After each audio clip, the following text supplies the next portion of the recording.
اعوذ باللہ من الشیطان الرجیم بسم اللہ الرحمن الرحیم۔ اب اس کے بعد ذکر شروع ہو رہا ہے حضرت ابراہیم علیہ السلام کا۔ وہ بات سمجھ لیجئے کہ کیا وجہ ہے اس کی۔ دیکھیے حضرت ابراہیم کی نسل کی یہ دو شاخیں چلی، ویسے تو تین ہیں۔ عام طور پر لوگوں کے علم میں ہے کہ دو بیویاں تھیں، حضرت ہاجرہ سے حضرت اسماعیل پیدا ہوئے، بڑے تھے۔ حضرت سارہ سے حضرت اسحاق، ان کے بیٹے یعقوب، یعقوب کے 12 بیٹے بنی اسرائیل۔ حضرت اسماعیل کو حضرت ابراہیم نے آباد کیا خانہ کعبہ کے پاس لا کر، بواد غیر ذی زرع، تو وہاں یہ جو ایک نسل چلی۔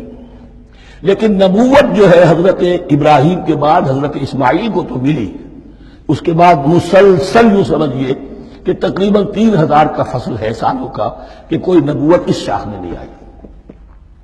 نبوت کا سلسلہ چلا دوسری شاخ میں، حضرت یعقوب، حضرت اسحاق، حضرت یعقوب، حضرت یوسف، چلتے جائیے، اور پھر حضرت موسیٰ اور ہارون سے شروع ہو کر حضرت عیسیٰ اور یحییٰ تک 1400 برس مسلسل۔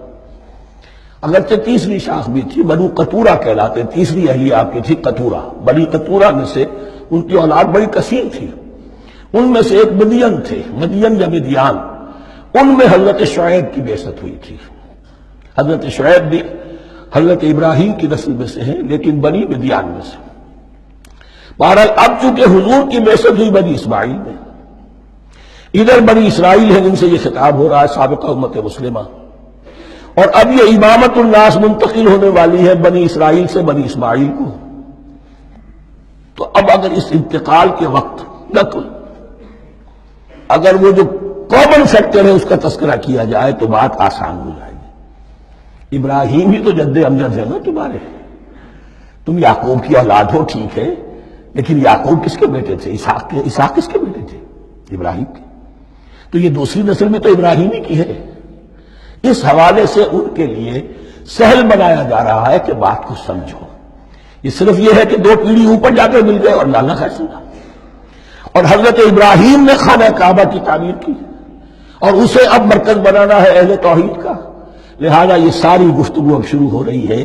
4 رکوع اب وہ ہے 15 سے شروع ہو کر 98 تک، ان کا اصل مضمون ہے تحویل قبلہ۔ وَإِذِ ابْتَلَىٰ إِبْرَاهِيمَ رَبُّهُ بِكَلِمَاتٍ فَأَتَمَّهُنَّ، اور ذرا یاد کرو جب ابراہیم کو آزمایا اس کے رب نے بہت سی باتوں میں۔ میرا ایک کتاب چاہے حضرت ابراہیم کی شخصیت پر، حج اور عید الاضحیٰ اور ان کی اصل روح، اور اس میں ایک تحریر ہے، ایک تقریر ہے۔ جو تحریر ہے وہ مجھے بہت پسند ہے کہ کیسے کیسے امتحان آئے ہیں حضرت ابراہیم علیہ السلام پر۔ فَأَتَمَّهُنَّ، اب یہ ایک جملے میں ایک پوری داستان ہے۔ اس نے ان سب کو پورا کیا، سب میں پاس ہو گیا، ہر امتحان سے کامیابی کے ساتھ، with flying colors، ہر امتحان سے نکلے۔ قَالَ إِنِّي جَاعِلُكَ لِلنَّاسِ إِمَامًا، تب ہم نے کہا اے ابراہیم اب میں تمہیں نوع انسانی کا امام بنانے والا ہوں۔ قَالَ وَمِن ذُرِّيَّتِي، انہوں نے کہا اور میری نسل کے بارے میں بھی یہ وعدہ ہے کہ نہیں؟ قَالَ لَا يَنَالُ عَهْدِ الظَّالِمِينَ، فرمایا میرا یہ عہد ظالموں سے متعلق نہیں ہوگا۔ مطلب کیا ہوا کہ تمہاری نسل میں سے جو صاحب ایمان ہوں گے، نیک ہوں گے، سیدھے راستے پر چلیں گے، ان سے ہمارا وعدہ ہے، لیکن نسلیت کی بنیاد پر نہیں ہے کہ جو بھی تمہاری نسل میں سے ہے لازماً وہ اس وعدے کا مصداق بن جائے۔ وَإِذْ جَعَلْنَا الْبَيْتَ مَثَابَةً لِلنَّاسِ وَأَمْنًا، اور یاد کرو جب کہ ہم نے گھر کو، اپنے گھر کو، بیت اللہ کو قرار دے دیا لوگوں کے لیے زیارت کی جگہ، لوٹ کے آنے، لوٹ کر آؤ، حج کرو، مَثَابَةً لِلنَّاسِ وَأَمْنًا، اور اسے امن کا گھر قرار دے دیا۔ وَاتَّخِذُوا مِن مَّقَامِ إِبْرَاهِيمَ مُصَلًّى، اور ہم نے حکم دیا کہ مقام ابراہیم کو اپنی جائے نماز بنا لو، نماز پڑھنے کی جگہ بنا لو۔ آج کل تو بعض علماء نے یہ کہا ہے کہ مقام ابراہیم سے مراد کوئی خاص پتھر نہیں ہے، بلکہ اصل میں وہ تو پوری جگہ جو تھی وہ مقام ابراہیم، حضرت ابراہیم وہاں آباد ہوئے تھے۔ لیکن صحیح بات وہی ہے جو ہمارے سلف سے چلی آ رہی ہے، روایات پختہ ہیں اس کے بارے میں کہ جس طریقے سے حجر اسود جنت سے آیا ہے، ایسے ہی یہ بھی ایک پتھر تھا کہ جو جنت سے لایا گیا حضرت ابراہیم کے لیے جب وہ تعمیر کر رہے تھے، کوئی اور ذرائع تو ابھی تھے ہی نہیں، اس کے اوپر وہ کھڑے ہوتے تھے اور یہ پتھر ہی اونچا ہوتا جاتا تھا خود. اب جیسے جیسے تعمیر اوپر جا رہی ہے تو اس کے لیے یہ پتھر اونچا ہوتا تھا. وہ پتھر ہے جو مقام ابراہیم اب بھی محفوظ ہے. اور وہاں پر پھر طواف کر کے کعبے کا مکمل پھر اس کے آس پاس جو ہے 2 رکعت جو ہے وہ ادا کی جاتی ہے نماز. وَعِدْنَا إِلَىٰ إِبْرَاهِيمَ وَإِسْمَاعِيلَ أَن طَهِّرَا بَيْتِيَ لِلطَّائِفِينَ وَالْعَاكِفِينَ وَالرُّكَّعِ السُّجُودِ. اور ہم نے عہد لے لیا تھا ابراہیم اور اسماعیل سے کہ تم دونوں ہمارے اس گھر کو بیتیا میرے اس گھر کو پاک رکھو. اب یہ تطہیر بھی دونوں طرح کی ہوگی، ظاہری صفائی بھی ہو، گند نہ ہو، تاکہ ظاہر آئیں تو ان کے دلوں میں جو کدورت پیدا نہ ہو، کوفت نہ ہو، کھلی فضا ہو، صاف رکھو. اور تطہیر باطنی وہاں توحید کا چرچا ہو، کوئی اور کفر اور شرک جو ہے وہ نہ آنے پائے. ان طہرا بیتی للطائفین والعاکفین، طواف کرنے والوں کے لیے، اعتکاف کرنے والوں کے لیے، والرکع السجود اور رکوع اور سجود کرنے والوں کے لیے. وَإِذْ قَالَ إِبْرَاهِيمُ رَبِّ اجْعَلْ هَٰذَا بَلَدًا آمِنًا وَارْزُقْ أَهْلَهُ مِنَ الثَّمَرَاتِ مَنْ آمَنَ مِنْهُمْ بِاللَّهِ وَالْيَوْمِ الْآخِرِ. اور یاد کرو جب کہ ابراہیم نے کہا تھا اے میرے پروردگار اس گھر کو امن کی جگہ بنا دے اور اس کے رہنے والوں، اس کے ہاں آباد ہونے والوں کو یعنی بنی اسماعیل کے لیے ان کو رزق عطا فرما، میووں کا اور پھلوں کا. من آمن منہم باللہ والیوم الآخر. اب یہاں حضرت ابراہیم خود رک گئے کہ میں اپنی ساری اولاد کے لیے یہ دعا نہ کروں، اس لیے کہ وہاں روک دیا گیا تھا لا ینال عہد الظالمین. تو جو بھی ان میں سے ایمان اور عمل صالح والے ہوں اور یوم آخر پر ایمان رکھتے ہوں، اجعل هذا البلد آمنا وارزق اهله من الثمرات من آمن منهم باللہ والیوم الآخر. اب یہاں دیکھیے اللہ تعالیٰ نے گویا کہ ہم کہیں گے ازرہ شفقت مسکراتے ہوئے گویا کہ فرمایا کہ ابراہیم قال ومن کفر، تمہاری اولاد میں سے جو کفر کرے گا فأمتعه قلیلا، اس کو بھی میں دنیا کا ساز و سامان تو دوں گا. امامت میں شامل نہیں کر سکتا، لیکن یہ کہ دنیاوی طور پر مال و متاع جو ہے وہ ان کو بھی میں دوں گا. ومن کفر فأمتعه قلیلا ثم اضطره الى عذاب النار، ہاں پھر اسے کشاں کشاں لے آؤں گا جہنم کے عذاب کی طرف. وبئس المصیر، اور وہ بہت ہی بری جگہ ہے لوٹنے کی.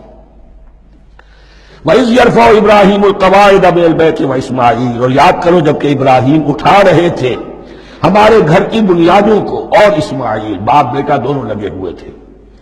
یہاں لفظ جو قواعد آیا ہے اس کو نوٹ کیجئے. قواعد قاعدے کی جمع ہے اور یہ بنیادوں کو کہا جاتا ہے. اور اس میں اشارہ ہے حضرت ابراہیم اصل معمار اور بانی نہیں ہے کعبے کے. کعبہ بنایا ہے حضرت آدم نے. ان اول بیت وضع للناس للذی بمکہ، پہلا گھر.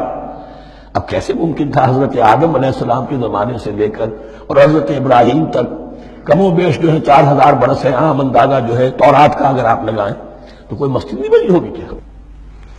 یہ پہلا گھر ہے، پہلا وہ گھر خدا کا. تو اس کی بنیادیں رہ گئی تھیں، باقی وہ امتداد زمانہ سے، اور چونکہ یہ سیلاب کا راستہ تھا، سیلاب کی وجہ سے وہ سب جو ہے دیواریں بہہ گئی تھی، صرف بنیادیں تھیں. ان بنیادوں کو پھر وَإِذْ بَوَّأْنَا لِإِبْرَاهِيمَ مَكَانَ الْبَيْتِ، یہ سورہ حج میں جا کر مضمون تفصیل سے آئے گا. اب میں آئے گا کہتا ہوں، آ چکا ہے حقیقت کے اعتبار سے، اس لیے کہ یہ ساری مکی صورتیں ہیں جو نازل ہو چکی ہیں سورہ بقرہ سے بہت پہلے. تو جب وہ ان بنیادوں کو اٹھا رہے تھے تو دعائیں مانگ رہے تھے. ربنا تقبل منا انک انت السمیع العلیم، اے رب ہماری اس کوشش کو، ہماری اس مشقت کو، محنت کو قبول فرما.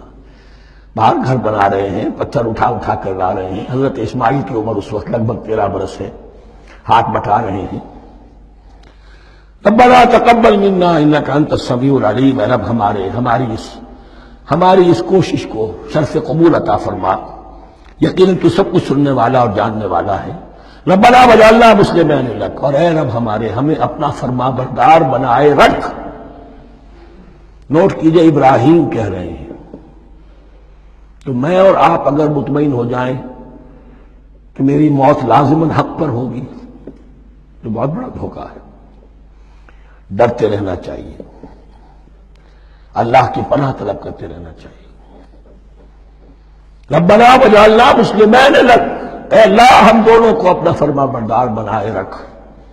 ومن ذریتنا امۃ مسلمۃ لک، اور ہم دونوں کی نسل میں سے اٹھائیو برپا کی جو ایک امت جو تیری فرما بردار امت ہو۔ وارنا مناسکنا، اور اے پروردگار تیرا گھر تو ہم نے یہ بنا دیا، اب اس کے جو رسومات ہیں وہ ہمیں سکھا، جو مناسک حج ہیں۔ ارنا مناسک، اب کیسے حج کریں، کیا آداب ہوں گے، طواف کیسے ہوگا، کیا کریں گے۔ وتب علینا، اور ہم پر اپنی شفقت کی نظر فرما۔ انک انت التواب الرحیم، یقیناً تو ہی ہے بہت ہی زیادہ توبہ کا قبول فرمانے والا اور شفقت کے ساتھ رجوع کرنے والا اور رحم فرمانے والا۔ صدق اللہ العظیم۔